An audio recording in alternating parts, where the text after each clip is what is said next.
What's your name and badge number? Deputy Griffin, badge number 193. Thank you. What's your name and badge number?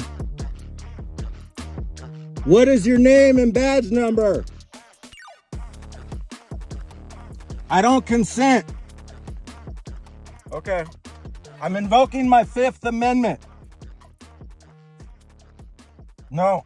So when he says he's invoking his Fifth Amendment right, that's your right to remain silent and therefore not incriminate yourself. As I've said before, every traffic stop is an opportunity for them to get evidence on you and you to get evidence on them. They are just human beings, just like us, sitting in a uniform. That's it.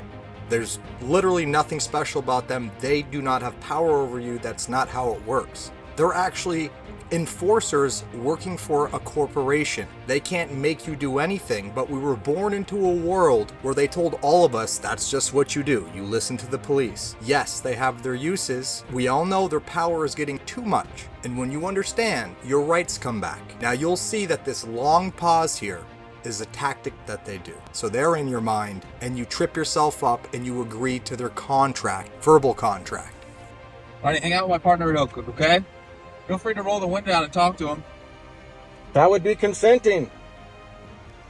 So again, by them asking him to roll down his window, it's not about the window being rolled down. Obviously they can speak to you while the window's up. You can hear each other through the window while it's up. The reason why they want the window down is because they're giving you an order. And if you accept that order, you are now in contract with these people. And this is the only way they have jurisdiction over you. So the first pause was a minute.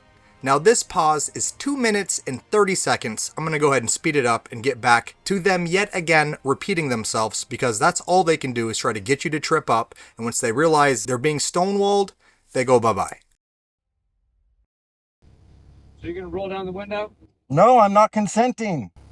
I can't hear you. I'm not consenting. I can't hear you. Roll the window down.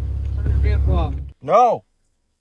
So he just said, roll your window down, turn your vehicle off. What do you think would happen in a normal world if a police officer told you to turn off your ignition and you said no? Because he's sitting there, holding his composure, keeping his hands where they can see him, sitting there dealing with the harassment. There is nothing they can do. There is nothing that they can grab to inch themselves forward. There is no aggression to go off of. There is no excuse to violate your rights any more than they're doing as you're watching this video. And they know this, waiting for him to slip up.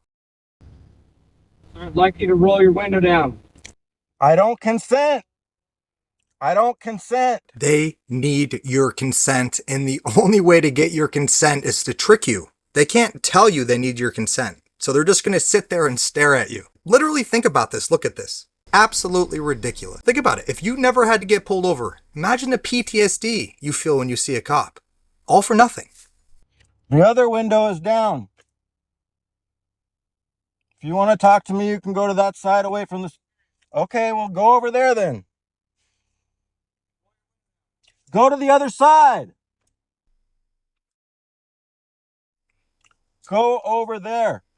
Now, you would think at this point they would just leave if clearly they're at a stalemate. But the reason why they can't leave is because they're going to get in trouble if they do that, because they're trained to maintain that pressure, maintain authority, because it's all fictitious. It's all hollow.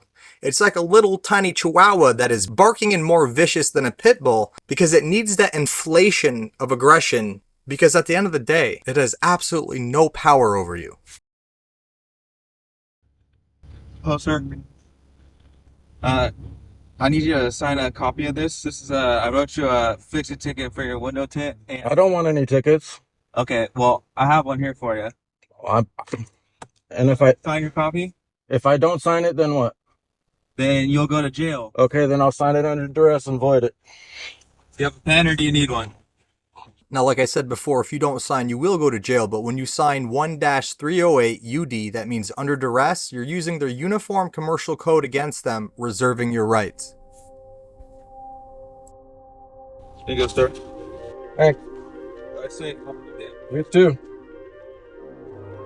Thanks for backing the Constitution. So you see, he dodged every trap that they set. He didn't engage in the verbal contract, which is also called a tacit agreement. And at the end, the final trap is they ask you to sign, and if you don't know what you're doing and you don't sign, they can arrest you. So that's the final trick. He beautifully did everything right. Now at this point, you take the fix-it ticket, you write into the courts, ask them certain questions, and then it gets dismissed because they can't answer those questions. So just remember, these police absolutely do not work for you. They're not here to help you with your rights, okay? They're not here to enforce the Constitution. In fact, I can prove it to you. You can ask 99% of police officers any part of the Constitution, and I can almost promise you they'd never know. Check out this compilation. I think it'll blow your mind. You can tell us the First Amendment.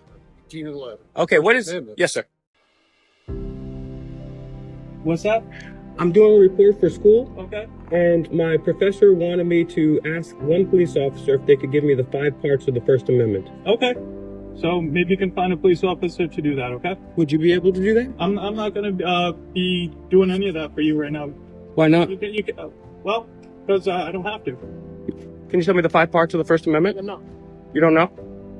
I got nothing to say. The 5 parts of the First Amendment. Can you help me out? No, I gotta get going, buddy. Okay. I just want to make sure you're all set. The 5 parts of the First Amendment. I'm not going to talk about that. I was wondering if you could tell me the 5 points of the First Amendment, sir. No, sir. No? Do you know them? Sir. The 5 parts of the First Amendment. Can you help me out? I cannot, sir. I'm on the phone to a call right now. Have a good day, though.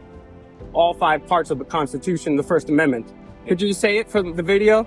No, I ain't going to say it. What are the 5 points of the First Amendment? You tell me what they are. I was wondering if you could tell me the 5 points of the First Amendment. 5 points. I couldn't tell you right now. The 5 points of the First Amendment. Could you help me out?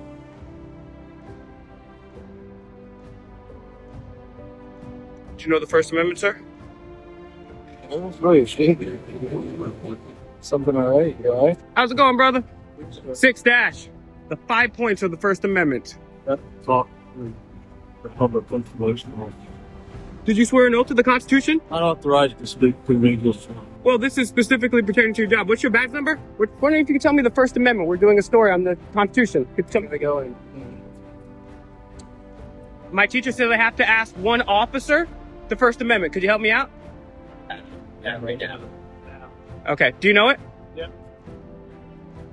What? The 5 parts of the First Amendment? I'll even give you freedom of speech. That's the easy one. There's 4 others. Do you know them? Oh. Yeah. I got a lot going on, though, so I'm not... Could you tell me the 5 parts? You don't know it? I'm not going to answer that. Why not? I'm not going to. I'm taking a poll from officers. If you could tell me all 5 points of the First Amendment. Would you happen to know that, sir? Can you tell me the 5 points of the First Amendment?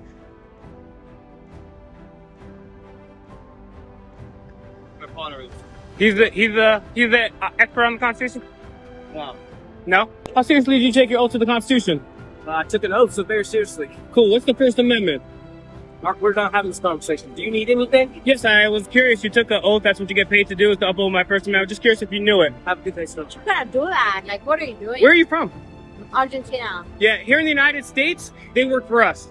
So whether you believe it or not, this is the truth. Yes, it does feel like it's too good to be true. Yes, some of us have spent years doing things that we absolutely did not need to do. Just because you don't have the time to research it doesn't make it not true. SecretCivics.com, it's free.